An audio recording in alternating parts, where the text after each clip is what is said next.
we were just commiserating on that quote of Winston Churchill during the Second World War when they were wanting to shut down the theaters, and he says, well, if we shut down the arts, what are we fighting for? You know, that idea.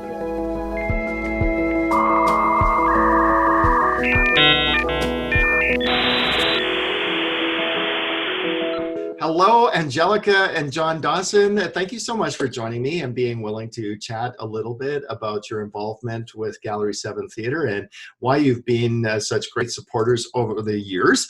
Hope you're doing well. We are. Yeah. Good. That's excellent. So, Angelika, we'll start with you. What do you do for Gallery 7 and why do you do it? So my main role with Gallery 7 right now is to edit the discussion guide that we create for each piece. And I do it because it was something that I started doing when I was on the board a number of years ago. It was an opportunity for us to try and find a way to engage audiences in a little bit more of an in-depth way with each production. And I absolutely fell in love with it. So even though I haven't been on the board for a number of years, I've continued to do the discussion guide because I love what I learn every time I do it. I love what I learn about the script, and I love what I learn about the behind the scenes stuff because I'm not ever on stage. So I'm learning all of the background stuff. Right. I learn vocabulary, I learn production stuff. Like it's great. Yeah. And so it's just, I always feel like the discussion guide should be required reading for all theater goers. Because they would get so much more out of the production. And that's one of the reasons why I so appreciate your willingness to do the discussion guide, because the educational component is so important to us at Gallery 7, is that we want the theater experience to live beyond the actual performance and hopefully be an inspiration, maybe challenge some thought. And you always have some great discussion starter questions in the discussion guide. So it's just a really great resource. And I'm so thankful that you're there to keep preparing it, even though you have to chase after people and maybe get stuff right at the last minute. Herding cats sometimes. How about for you, John? What do you do for Gallery 7? And why do you do it?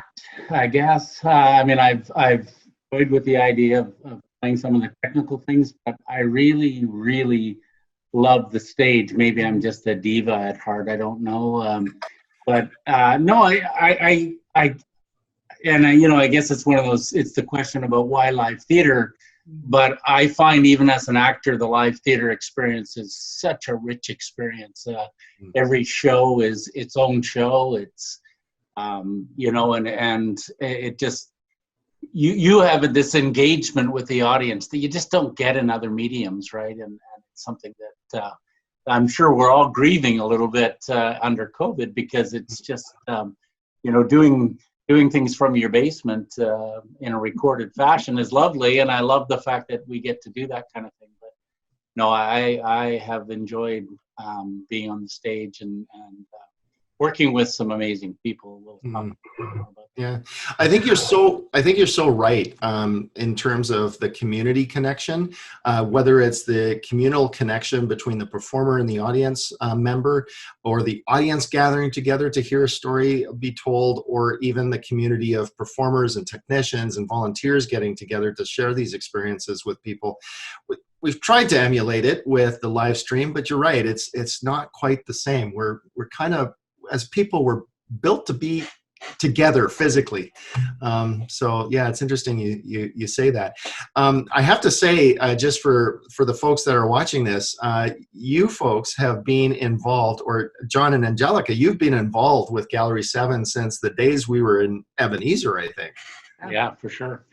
And loved it. I loved everything. I was reflecting a little bit, in anticipation of this, about how many different theater spaces I've had a chance to perform in, but it includes that great theater in the round at Ebenezer, and that very great crude theater in the round in Ebenezer. I missed the intimacy of that theater experience. That was super cool. Yeah, I remember almost touching shoulders with audience members. Yep. Yeah. John, you've been involved in some committee work. You've been on the stage a lot. Angelika, you've been on the board, put up with me at the board level for many years. Actually, how long did you do that for? 6. It was 6 years. Yeah, wow. 2 terms. Yeah, excellent. and then of course helping with our discussion guide. So I have to ask, because I think I'm interested in it, and I think other people are interested. When you're not doing theater, what do you do? John, maybe we can start with you. Well, I actually just last week celebrated 25 years of working in the employment sector. So I work with all kinds of different folks who are disadvantaged in terms of trying to re-enter the workplace, and primarily that's been it. And my passion has been working with youth programs. We're running one currently, and so much of my time has been developing and staffing and occasionally running employment programs for folks in right across the Lower Mainland, actually. Very cool. Happy silver anniversary. Is that what you said? Yeah, sure. There you go. Well done. 25 years. That's amazing. Yeah. That's great. Almost as long as you've been doing what you've been doing, Ken. So. 29 years with Gallery 7. Well, actually, we're going into the 30th year. So. Yeah. How about for you, Angelika? So I work, I have the privilege of actually getting paid to write, which not everybody can say, but I work as the communications manager for an organization called Communitas Supportive Care Society. Mm-hmm. And they're an organization that support people who live with developmental disabilities and mental health challenges and acquired brain injury. And they do everything from running 24/7 residential services to day services, to respite care and providing home share. And my part in all of that is storytelling. So I get to tell the stories of the people that we serve and also tell the stories of our staff and our volunteers. And it's great. That is my favorite part of my job, is doing that storytelling. You're definitely an artist in your own right. You say you're not on stage, but that writing and telling stories is an art form in and of itself. Yeah, that's really cool to hear. We may have touched on this already, but why is live theater in particular important to you, and why do you think it's important to the community?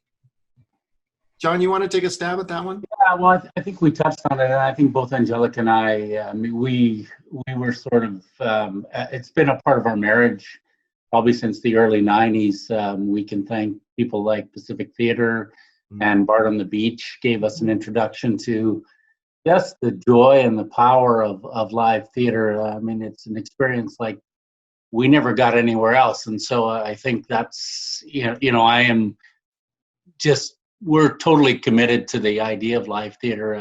I think it offers audiences an experience that, other art form. I'm not poo-pooing on anything that other art forms, but I think live theater is it's a medium unto itself, right? It's wonderful. And I think that's what makes arts and culture so diverse. There's the visual arts, there's dance and other performing arts like live theater. There's the writing that we've talked about, poetry. Even in Abbey Theatre Fest, we got a rare opportunity largely because of COVID. We had the opportunity to actually expand the showcase of artistic work. So yeah, it's each person sort of gets attracted to their particular piece of the arts and cultural sector, but at the same time, it's such a diverse and huge spectrum of creativity that's going on, right? Yeah. And I think the thing that's so wonderful about live theater, like we love going to movies too. Like we appreciate that genre as well. But the really cool thing about seeing something live is you're actually watching a person or people doing their craft in front of you. Like they're right in front of you, and you get to see them hone their craft and do their craft right in front of you. And you also get to see some of the behind the scenes stuff, like as you're watching the scene changes happening on stage and all that kind of stuff, and watching the lighting and the sound, like all of those things coming together right in front of you, and you know that it's happening live. There's just something really unique about that. And we will often go and see a performance multiple times, and it's different every time. And there's just something really, it's the same as when you see a concert, when you see a musician live, it's totally different than listening to a recorded, performance, right? It's so wonderful to have that visceral live experience happening right in front of you. And it requires the audience to be an active participant in the experience, because they help shape that experience. And Definitely. Yeah. yeah, I wonder Which is why I always say every single show of a live theater run is different because the audience brings something of themselves to that show, and that makes it interesting. And then of course, we never make mistakes on the stage, but if that we always did, we would makes never it tell anybody. we never, well, but yeah, nobody, I just, those are some of my highlights sometimes, is the things that go wrong and you just make them happen. So. It is true. It sounds like it's a contradiction in terms almost that some of our highlights end up being the little foibles and strangeness that happens during a live performance. Yeah, you're absolutely right. Very interesting. Yeah, very cool. So sorry, Angelica, it sounded like you were trying to say something there. To my mind, every time we have this conversation is one of the performances of Pride and Prejudice, the first time we did Pride and Prejudice. And it was a production that involved very intricate scene changes that all of the actors were a part of. And there was one scene change that happened where they were moving a desk and the drawer fell out of the desk. Yeah. And everybody in the audience knew this was not supposed to happen, right? But one of the actors picked up that drawer, and that drawer just went across the stage. It just got passed from actor to actor to actor, and then it went off stage. And the audience applauded. Like, we applauded a scene change, right? Like, that doesn't happen in the movies, right? That gets edited out in the movie. But this made that a rich experience that I still remember to this day. It's the beautiful thing of when cast and crew are working together and collaborating together, even in the moment. Yeah. And those scene changes, they were choreographed. Yes. So Yes. that's part of the reason why we rehearse so much, so that you know what you're supposed to do. Yeah. So that when something doesn't go the way you want it to, you know what to do, and you've got that good foundation in place that you can adapt. Yeah, it's so fun. I think we've been sort of talking about this already, but are there any specific highlights for you, John, first of all? Yeah, well, I thought about that question too, and with 17 years of shows, and I don't know how many, that's over 20, I think, at Gallery 7. But so there have been lots of highlights. I mean, I've been very privileged to play some really rich roles, for me, ones that I think some of the highlights for me too were ones where I got to play actors that I just really wanted that part, and so it made that so much more gratifying to be able to do guys like Hugo Tani and in God's Man in Texas, or Russell Bingham in Having Hope at Home. Lots of really rich, fun roles. But I think sometimes I've had, I think one of the highlights that I remember was just last 2019, I guess, in the spring, when I got to do my first Shakespeare, and it wasn't a leading role, and I knew I wasn't looking for a leading role. I wanted to do Shakespeare, and what a rich experience that was, and just the young actors that I got to work with, and just to see their dedication and commitment, and just the amazing production that we put on. Like, I had people coming up to me for a long time saying, "Wow, like, you guys put on an amazing production of." I didn't know what to expect from Gallery 7 around Shakespeare, but shout outs to you, Ken, for taking the risk. Shout outs to Kate Muchmore Wu for her directorship. She did an amazing job with all the cast, and it was a delightful experience. I mean, my 82-year-old mother-in-law was there, and we were concerned because she doesn't hear that well, and yet she just laughed. It was such a fun experience doing that show. So that had to be one of the highlights for me, doing that. Very cool. Yeah, I was very proud of our very first Shakespeare production. The bar was set very, very high, and that's credits to an excellent cast, as well as a great design and directing team. And you mentioned Kate Muchmore Wu. She did just a fantastic job. And sometimes you just wait till you have the right ingredients in place before you tackle something like that. But such a great learning experience. And I think doing Shakespeare is so important for our audiences, in terms of the themes that Shakespeare deals with, but it's also great for our actors and performers I learned so much about vocal production alone just by training in Shakespeare during my college years. So I'm glad that we're able to actually start presenting it. Angelika, do you have a highlight that stands out to you? Oh my gosh, there's so many that when I think about it, one of the first ones that came to my mind was the production of Beau Jest that we did still back at Ebenezer. That was a really great production. I think you were in that. I was. Yeah. I played the boyfriend yeah. that got dumped. And I got to tell you, I never felt more vulnerable on stage than when I knew my friends were out there in the audience and they were seeing me literally get dumped on stage. That was such a great production, and it, yeah, it makes me think of how much I love that space, that theater space. But yeah, like Having Hope at Home was another real highlight.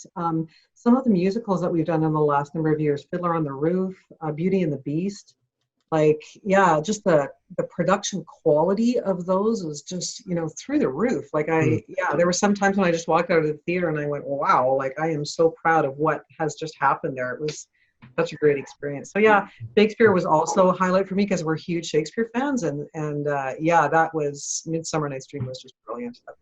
That was super fun, and Macbeth was actually fun too. Oh, good. Yeah, it was super well done. Because Macbeth is my favorite tragedy, and just to see how, like, to have it done in such a unique way, that was brilliant. Yeah, really well done. Very cool. Well, I got one more question for you. We've talked to you about your involvement doing the discussion guide, being a board member, even being ushers and helping us out on that front. But you've also decided to become a donor to the theater. And I hope you don't mind me asking, what prompted you or inspired you to be a donor at Gallery 7? Especially given how much you've given and elsewhere in the theater. Because we can, I guess that's part of it. But we can and we do because we love it. Like, I talked about being a diva earlier, but you know, I would give to theater even if I wasn't on the stage, and I do. Like, I love what Gallery 7 does, and some of the best shows that I've seen I haven't been in. Like, we were talking about highlights. I didn't remember Around the World in 80 Days when you did it over at MEI. Just I just believe that it gives back to the community, right? And it gives the arts. We were just commiserating on that quote of Winston Churchill during the Second World War when they were wanting to shut down the theaters, and he says, well, if we shut down the arts, what are we fighting for? You know, that idea. The idea that the arts are such an integral part of who we are, and yeah, we're big supporters of the arts. I mean, Angelika has been involved in a lot of different ways in promoting the arts, and to be able to give back to something we believe in, and honestly, Ken, you've inspired us as well with the fact that this has been born out of a dream that you had,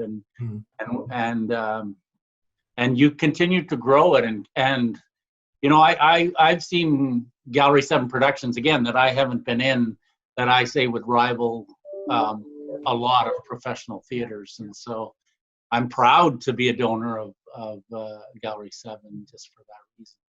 Yeah, I would echo all of that. I think that, you know, we're not the wealthiest people in the world, but I always say we're not wealthy, but we're fortunate. And so that's part of, being able to give. And so I think everybody gives where they believe, right? Where things that are important to you, those are the things you're going to support. And yeah, for all the reasons that John just said, the arts are so vital. I feel like that's something that COVID has really been showing us, how much we miss the arts, how much we miss the contributions that artists have made. And it's been so extraordinary to watch artists pivot and be able to find a way to still enrich our lives, even through a different medium like Zoom or recordings or whatever. And I think that's valuable. I think that the arts, especially live arts, inform our lives and enrich our lives in a way that, it's important for our mental health, our spiritual health. It makes us think, it makes us feel. It's just such an engaging, important medium. So yeah, I think yeah, we're just grateful that we're able to support life. And we've seen how important it is through this time too. Like people really just craving any kind of arts production that they can get, because you know, that it brings that out in you. You know, it's such an important part of life for most people. So, yeah, Well, privilege. Thank you so much for the wonderful words of encouragement and affirmation.